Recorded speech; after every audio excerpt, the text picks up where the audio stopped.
Today our topic is the second world war और ICSE 10th है तो second world war में हमको रीजंस, इवेंट्स एंड कंसिक्वेंसेस पर फोकस करना है। तो सेकेंड वर्ल्ड वॉर क्यों हुआ था, इसके क्या रीजंस थे, इस पर पहले डिस्कशन शुरू करते हैं। फर्स्ट वर्ल्ड वॉर का एंड हो गया ट्रीटी ऑफ वर्साय से। वुडरो विल्सन उस ट्रीटी को बनाने वाले थे। ट्रीटी ऑफ वर्साय हुई। ट्रीटी ऑफ वर्साय में जर्मनी को एक थर्ड लेवल का नेशन बना दिया गया और ऑस्ट्रिया के साथ जो ट्रीटी हुई उसको ट्रीटी ऑफ सेंट जर्मेन बोला गया और वो ट्रीटी भी एम्ब्रेसिंग थी ऑस्ट्रिया के लिए। इस ट्रीटीज़ में इटली ने जो ट्रीटीज़ की थी, विक्टर मैनुअल ने जो ट्रीटीज़ की थी, सीक्रेट ट्रीटीज़, तो इटली को वो सारा पार्ट मिल गया जो सीक्रेट ट्रीटीज़ में साइन किया गया था। लेकिन इटली इतना नेगोशिएशन कर ही नहीं पाया था और जो वॉर का डेट था, वॉर का जो खर्चा था, वो बहुत ज़्यादा था इटली का। तो इटली एक पुअर नेशन था।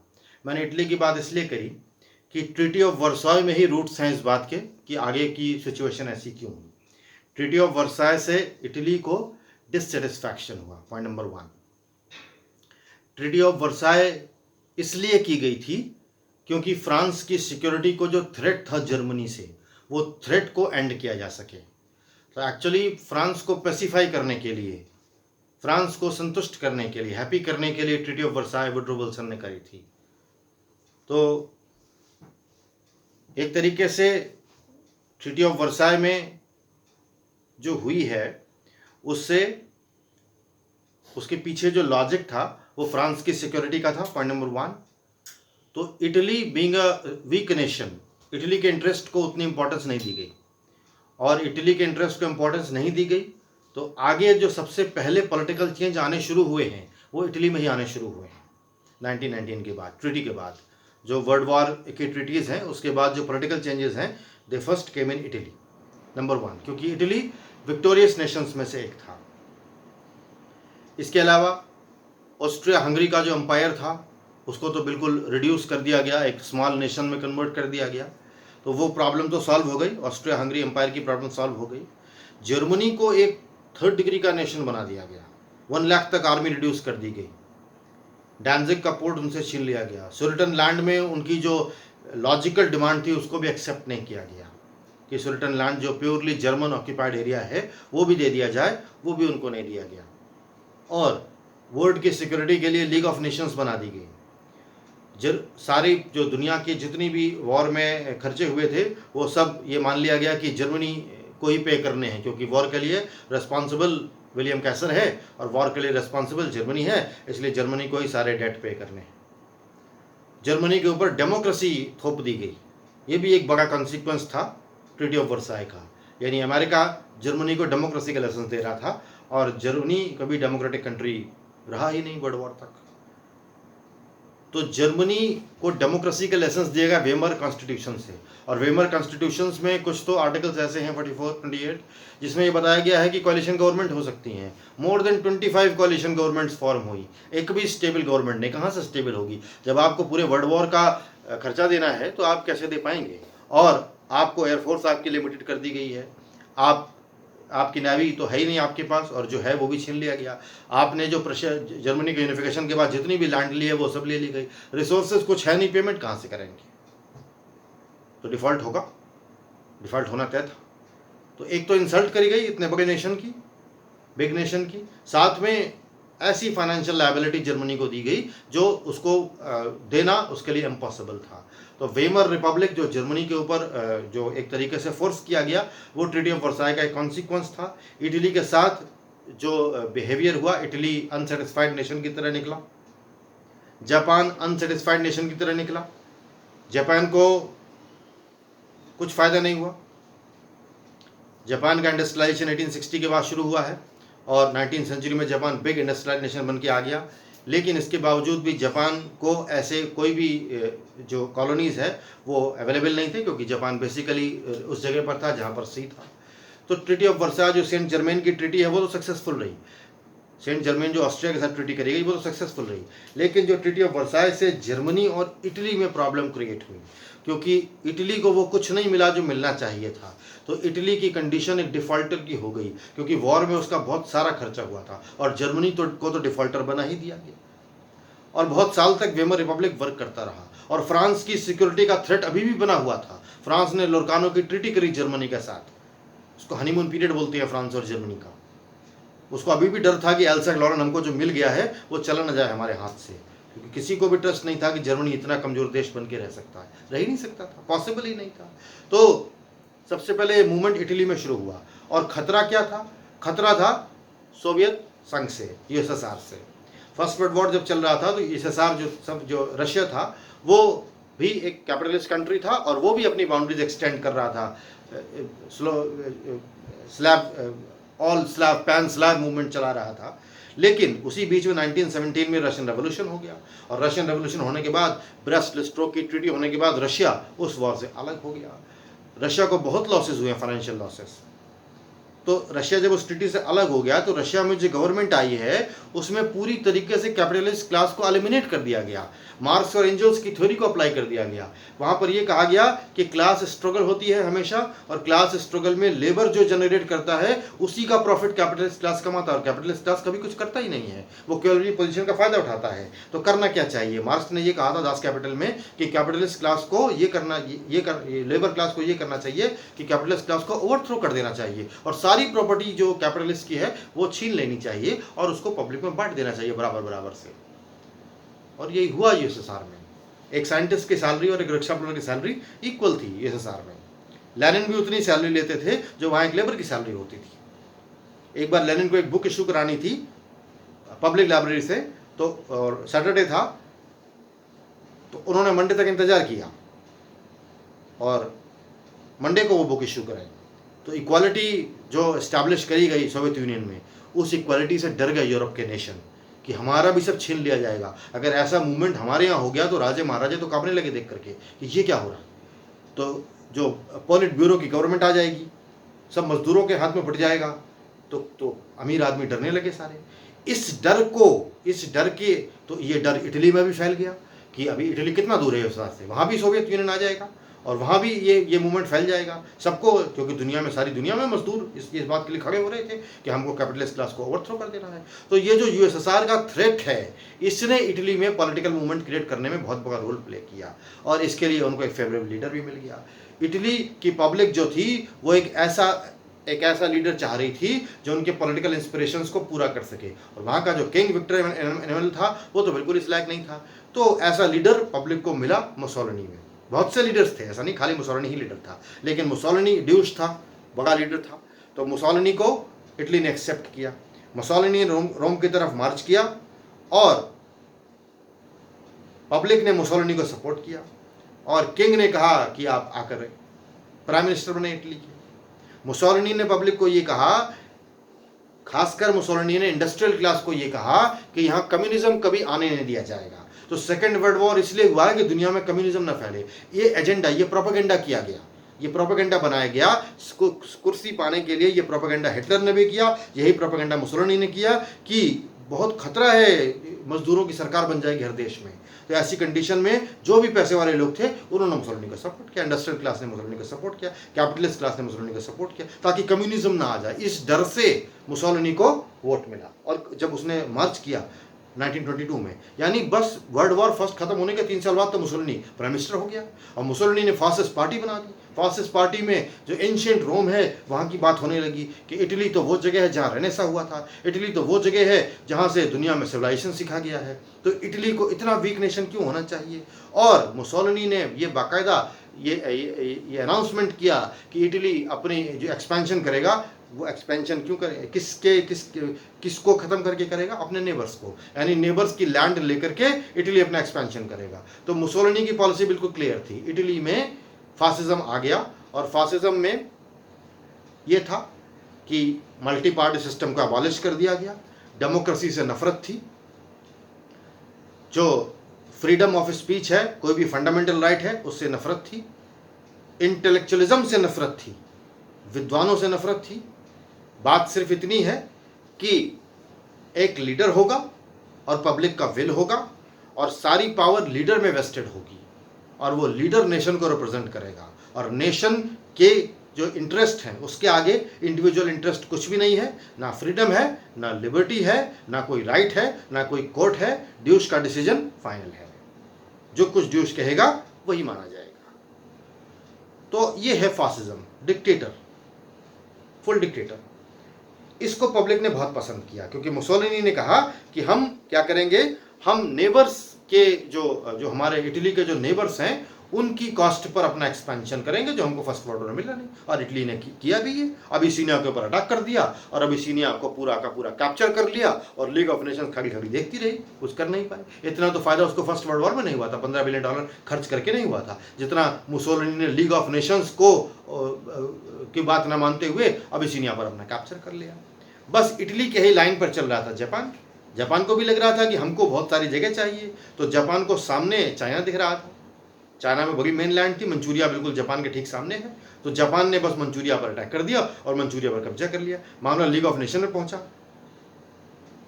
तो जापान ने लीग ऑफ नेशन को ही छोड़ दिया। अब ऐसी कौन सी आर्मी दुनिया में है जो जापान से जाकर लगेगी और कहेगी कि आप ये ना करिए। तो जापान ने मंचूरिया पर कब्जा कर लिया, इटली ने अबिसिनिया पर कब्जा कर लिया।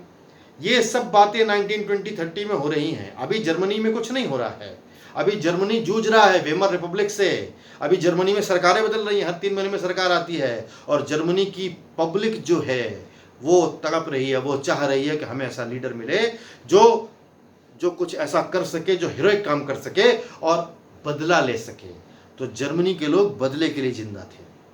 जर्मनी के लोग किसी भी कॉस्ट पर बदला चाहते थे। जब फर्स्ट वर्ल्ड वॉर की ट्रीटी साइन करी गई थी तो जर्मन रिप्रेजेंटेटिव्स को कुर्सी नहीं दी गई थी बैठने के लिए, खड़े खड़े उनसे साइन करवाए गए थे।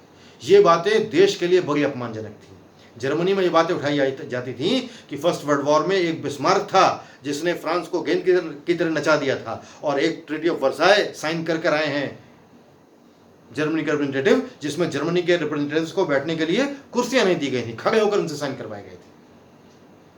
ये तो नासमझी थी वुडरो विल्सन की। जर्मनी को आप खड़ा रखेंगे तो जर्मनी आपको खड़ा कर देगा, वही हुआ। तो जर्मनी की पब्लिक ये चाह रही थी कि बदला लिया जाए और बस इसी फीलिंग का फायदा एक ब्रेव सोल्जर ने उठा लिया। जर्मनी पहले से ही वोल्केनो के ऊपर बैठा हुआ था, पब्लिक फट रही थी, हमको बदला चाहिए। फ्रांस के साथ हमको जैसा अपमान फेस करना पड़ा है, जैसा इंग्लैंड ने हमारे साथ अपमान किया है, हमको उसका बदला चाहिए। तो ये पब्लिक का विल था, पब्लिक की डिमांड थी और कोई इंटरनेशनल ऑर्गेनाइजेशन ऐसा नहीं था जो पब्लिक के विल को रोक पाए।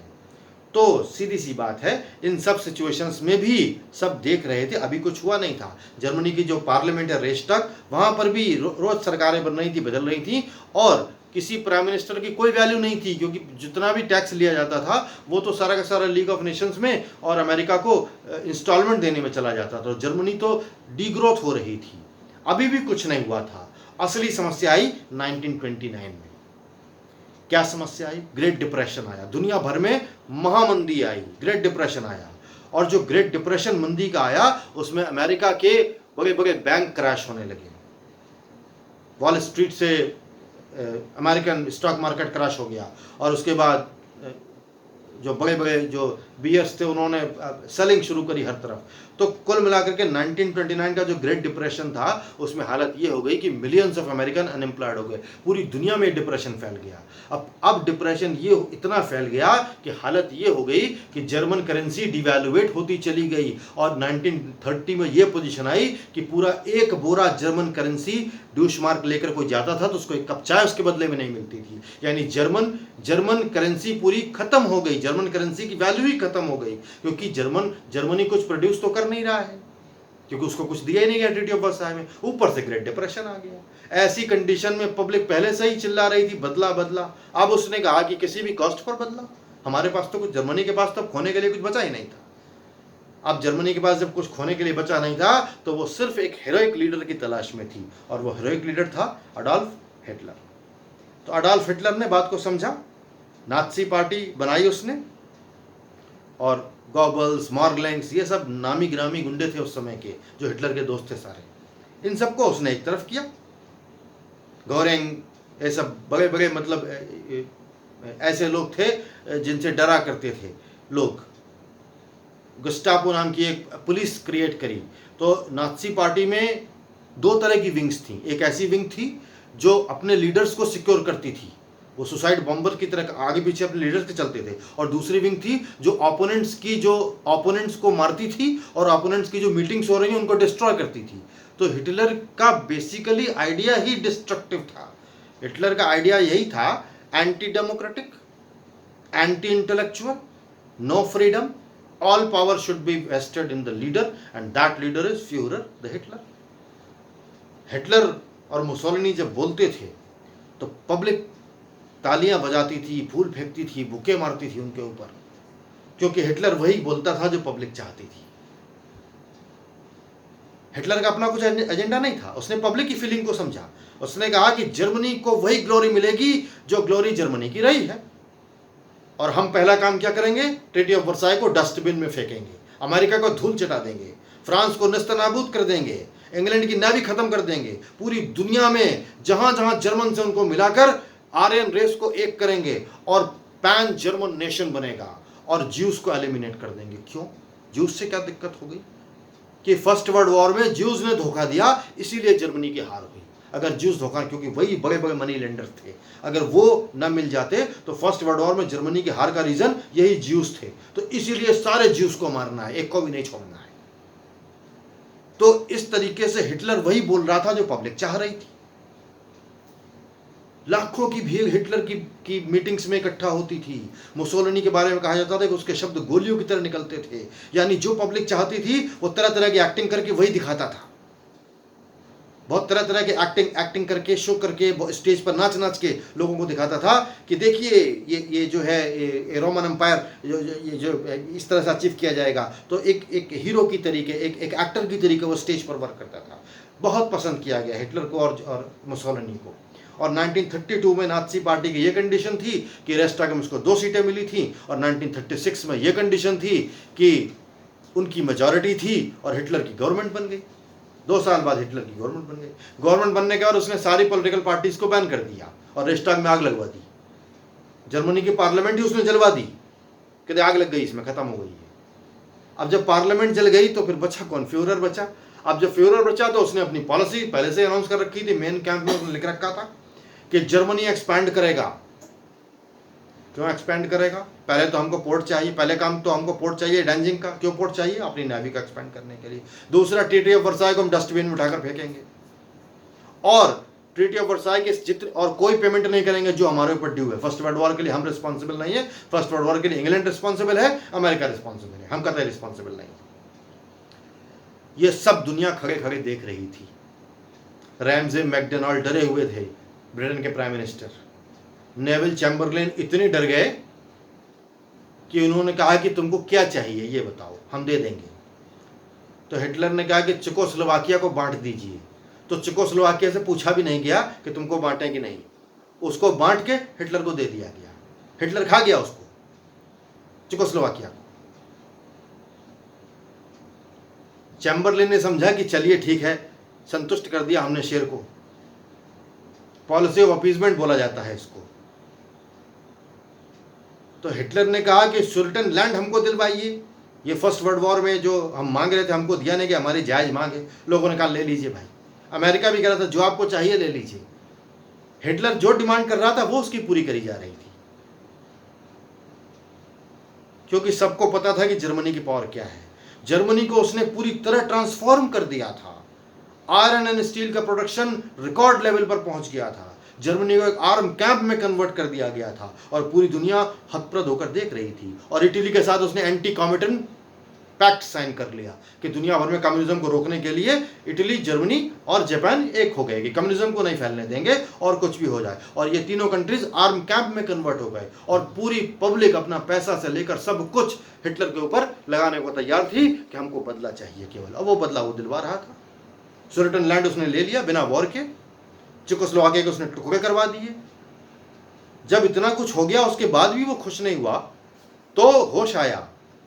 तब नेविल चैम्बरलेन को अपनी कुर्सी गंवानी पड़ी। तो ब्रिटेन की पॉलिसी, हिटलर ने कहा था, वो एक मीटिंग में जो मीटिंग हुई थी, न्यूरमबर्ग की मीटिंग बहुत फेमस हिटलर की है पब्लिक के साथ। तो उसमें उसने कहा था, our opponents are little worms, I saw them at Munich. तो म्यूनिक पैक्ट में ही ये सब हिटलर को दिया गया था डिवीजन करके। तो अपने ओपोनेंट्स को उसने कहा था कि ये तो छोटे छोटे कीड़े हैं, इनको मैंने देखा है म्यूनिक में, कुछ नहीं कर पाएंगे ये। तो जो इंग्लैंड की पब्लिक के बारे में उसका जो ओपिनियन था बहुत लो था कि वो उनको क्रश करके रख देगा। और इंग्लैंड पॉलिसी ऑफ अपीसमेंट चला रहा था, लगातार ये ऐसी पॉलिसी चला रहा था कि वो किसी तरह संतुष्ट हो जाए, बस हम उसको सेटिस्फाई कर दें। लेकिन वो सेटिस्फाई नहीं हुआ और उसने फिर पोलैंड पर अटैक किया। पोलैंड पर अटैक इसलिए किया कि उसने कहा हमको डांजिग का पोर्ट चाहिए। अब जब पोलैंड पर अटैक हो गया तब होश आया इंग्लैंड को कि ये तो धीरे धीरे सब कुछ जा रहा है हाथ से। ब्रिटेन में सरकार बदली, विंस्टन चर्चिल की सरकार आई, कंजर्वेटिव गवर्नमेंट आई। विंस्टन चर्चिल हीरोइक पर्सनालिटी, सैनिकों के बीच में चले जाते थे, जहां गोले बरस रहे वहां भी चले जाते थे।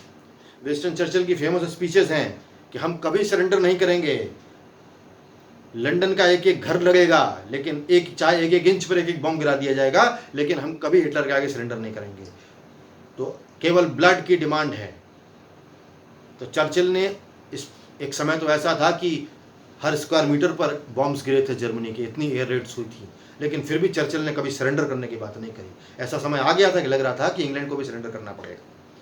तो आप ये समझ लीजिए कि उसने पोलैंड पर भी अटैक कर दिया।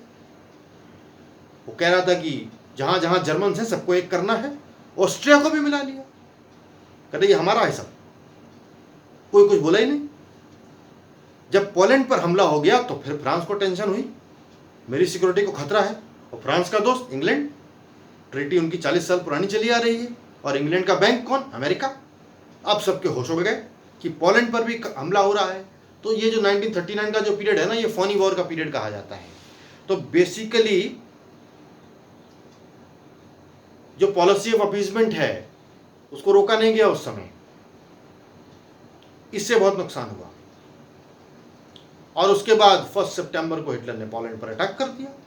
3 घंटे में डेनमार्क पर कब्जा कर लिया, लक्समबर्ग पर कब्जा कर लिया, बेल्जियम पर कब्जा कर लिया, फ्रांस पेरिस पर कब्जा कर लिया। फ्रांस तो वैसे भी पहले वॉर में हार ही जाता है, जर्मनी से हर बार इतिहास में हारता रहा है। उसके बाद इंग्लैंड उसकी मदद करता है, तब रिकवरी होती है। इस बार भी यही हुआ। तो इंग्लैंड ने उसकी, अब इंग्लैंड तुरंत वॉर में आ गया क्योंकि फ्रांस को खतरा था। अब इंग्लैंड वॉर में आ गया और साथ में हिटलर ने इस समय यूएसएसआर के साथ ट्रीटी कर ली, नॉन एग्रेशन पैक्ट, कि हम आप पर अटैक नहीं करेंगे। हमको लगना किससे? फ्रांस और ब्रिटेन से। यूएसएसआर ने कहा ठीक है, कोई बात नहीं, नॉन एग्रेशन पैक्ट कर लिया उन्होंने। तो पेरिस की बैटल हुई और बैटल के बाद बुरी तरीके से फ्रांस की डिफीट हुई। इंग्लैंड की आर्मीज आई, लेकिन इंग्लैंड की सप्लाई के बाद, इंग्लैंड ने जब जबरदस्त सप्लाई की, बैटल ऑफ ब्रिटेन हुई उसके बाद। तो बैटल ऑफ ब्रिटेन में बेसिकली जर्मनी और इंग्लैंड के बीच में सिर्फ इंग्लिश चैनल है। जर्मन जो नेवी थी वो इतनी स्ट्रांग नहीं थी। पूरी British royal navy English channel को डिफेंड करने में लगी थी।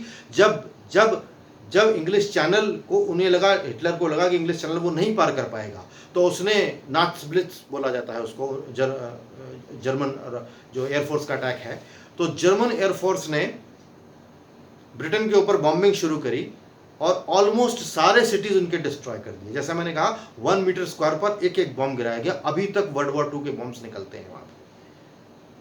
अभी तो हीथ्रो एयरपोर्ट से निकल आया था, उसके नीचे एक 50 किलो का बम था जो कभी गिराया गया होगा। तो इतनी बॉम्बिंग करी गई, सारी बिल्डिंग डिस्ट्रॉय कर दी गई। ऐसा माना जाता 6 से 7 बार लंदन को डिस्ट्रॉय कर दिया गया, क्योंकि दिन भर रेड्स चला करती थी। लेकिन एक माइनस पॉइंट ये था यहाँ पर कि जो ब्रिटिश रॉयल नेवी थी वो इंग्लिश चैनल को डिफेंड करने में सक्सेसफुल हो रही थी। हिटलर की नेवी इतनी स्ट्रांग नहीं थी, वो पतली सी चैनल वो पार नहीं कर पाया, नहीं तो इंग्लैंड तो कब का नस्तनाबूद हो गया होता। यहीं पर हिटलर ने एक और गलती कर दी, स्ट्रेटजिक। जब ब्रिटेन से बिल्कुल पीक पर बैटल थी, उसी समय उसने रशिया के ऊपर अटैक कर दिया कि हमारा नॉन एग्रेशन पैक्ट आपके साथ कुछ नहीं है, वो तो हमको उनसे लगाना था, इसलिए आपसे हमने ये पैक्ट किया था। रशिया ने कहा ठीक, उन्होंने हिटलर का सामना ही नहीं किया, उन्होंने पीछे चलना शुरू कर दिया। बहुत बड़ा था वो। आर्मीज चलती चलती स्टालिनग्राड तक पहुंच गई जर्मनी की, आधा रशिया कब्जा हो गया। वो इंतजार कर रहे थे कि नवंबर आ जाए, नवंबर में सर्दी पड़ेगी और सर्दी में जर्मन टैंक सारे काम नहीं करेंगे। तो रशिया ने तो फाइट करी ही नहीं। जब जर्मन आर्मीज ने आधे से ज्यादा रशिया कब्जा कर लिया, तब हिटलर को समझ में आई गलती अपनी कि यहाँ तो टेम्परेचर -40 हो रहा है, वहां तो बंदूकें ही नहीं चल रही हैं, अब क्या होगा। बस उस समय रशिया ने अटैक करना शुरू किया। तो वहां उधर से बैटल ऑफ ब्रिटेन का ब्रिटेन ने अटैक किया, इधर से काउंटर अटैक रशिया ने शुरू किया। बहुत साल तक इन्होंने कोई काउंटर अटैक किया ही नहीं, ऑलमोस्ट आधी दुनिया पर उसका कब्जा हो चुका था। तो ऐसी कंडीशन में बैटल ऑफ स्टेलिनग्राड बहुत पैट्रियोटिक तरीके से लड़ी गई बैटल थी, और उसके बाद जर्मन आर्मीज को वही लॉसेस हुए जो नेपोलियन को हुए थे। कहा भी जाता है कि रशिया की हिस्ट्री में मिस्टर नवंबर और मिस्टर दिसंबर, इनसे बड़ा जनरल कोई नहीं है, क्योंकि जो भी आर्मीज दुनिया में रशिया पर कब्जा करने आई हैं वो नवंबर दिसंबर से पहले अगर नहीं कर पाई तो उनको हार का सामना करना पड़ता है, क्योंकि इन महीनों में वहाँ आर्मीज खत्म हो जाती हैं, टेम्परेचर -40, तो सर्वाइव ही नहीं कर पाएगा कोई। तो रशिया में जो हार हुई हिटलर की, बस यहीं से उसका फेट बदलना शुरू हो गया। और इसके बाद धीरे धीरे जो जापान ने अपना एक्सपेंशन शुरू किया, जापान ने पर्ल हार्बर पर अटैक किया, पर्ल हार्बर का बहाना लेकर के अमेरिका ने वॉर डिक्लेयर कर दिया, पूरी दुनिया वॉर में थी। अब सवाल यह है कि क्या हिटलर कोई राक्षस है? आप डेप्थ एनालिसिस करिए, 1940 में हिटलर वॉर का एंड करना चाहता था, लेकिन जितना एग्रेसिव हिटलर था उतने ही एग्रेसिव ब्रिटेन भी थे, उतने ही एग्रेसिव यूएसए भी थे। अदरवाइज फ्रांस की सिक्योरिटी की समस्या इतनी बड़ी नहीं थी कि उसके लिए वर्ल्ड वॉर किया जाता। तो सारा का सारा दोष एक विलेन को दे देना, मैं ये नहीं कह रहा कि वो विलेन नहीं है, लेकिन जिस डिग्री का विलेन उसको माना जाता है उस पर थोड़ा न्याय होना चाहिए, क्योंकि एग्रेशन चर्चिल का भी था, एग्रेशन ट्रूमैन का भी था, आटम बम गिराने की जरूरत नहीं थी, ऐसे भी काम बन जाता, 1 लाख लोगों की जान लेने की जरूरत नहीं थी एक साथ, क्योंकि ऑलरेडी जर्मनी और इटली हार चुके थे। तो ये सब सुपर पावर्स जो दिखा रहे थे कि हमने तो कुछ किया ही नहीं है, उन्होंने भी सब कुछ किया था। तो जैसे फर्स्ट वर्ल्ड वॉर के लिए पूरा रिस्पॉन्सिबल आप विलियम कैसर को नहीं ठहरा सकते, वैसे हिटलर को भी पूरी तरह रिस्पॉन्सिबल नहीं ठहरा सकते। वो 1940 में इस बैटल का एंड करना चाहता था, लेकिन जो एग्रेशन था ब्रिटेन का और अमेरिका का, उसने उसको करने नहीं दिया। फिर ये बैटल बढ़ती गई और बढ़ती गई, और वर्ल्ड वॉर 2 की कंडीशन ये आ गई कि बाद में तो ये पूरे वर्ल्ड में फैल गया। अब जब पूरे वर्ल्ड में फैल गया तो उसके बाद पहले इटली हारा। क्यों इटली हारा? हिटलर और मुसोलिनी ने मिलकर प्लान बनाया कि इजिप्ट को कैप्चर कर लिया जाए। अगर इजिप्ट कैप्चर हो जाएगा तो इंग्लैंड सुएज कैनाल का यूज नहीं कर पाएगा, एशिया से उसकी सारी सप्लाई कट जाएंगी। तो इजिप्ट को उन्होंने मिलकर के कैप्चर करने की कोशिश करी, लेकिन इंग्लैंड ने 2 काम अच्छे किए। एक तो इंग्लिश चैनल को डिफेंड कर लिया, दूसरा इजिप्ट को उसने डिफेंड कर लिया। इजिप्ट में मुसोलिनी की हार हुई, हालांकि उसने लीबिया पर कैप्चर कर लिया।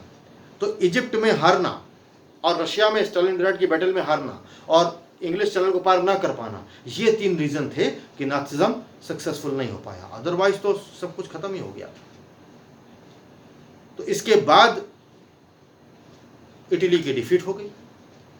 इटली की डिफीट होने के बाद यूएसएसआर ने काउंटर अटैक किया स्टालिनग्राड की बैटल के पास, इंग्लैंड ने काउंटर अटैक किया, यूएसए की फोर्सेस ने काउंटर अटैक किया, और सबने मिलकर 1944 के बाद 3 तरफ से जर्मनी पर काउंटर अटैक किया, और 2 साल की घेराबंदी के बाद वो बैटल ऑफ बर्लिन को घेर पाए।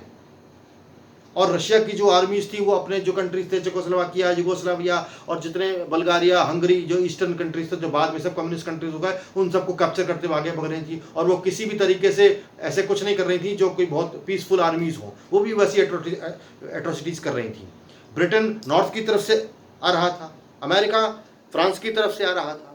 इतनी सारी सिचुएशंस में जर्मनी पर अटैक किया गया, और अंत में हिटलर को पकड़ नहीं पाए, उसने अपने बंकर में अपने बम से अपने आप को उड़ा लिया। तो ये वर्ल्ड वॉर 2 के इवेंट्स थे। वर्ल्ड वॉर 2 में जो लंदन है, ब्रिटेन है, अमेरिका है, इनको जीत हुई।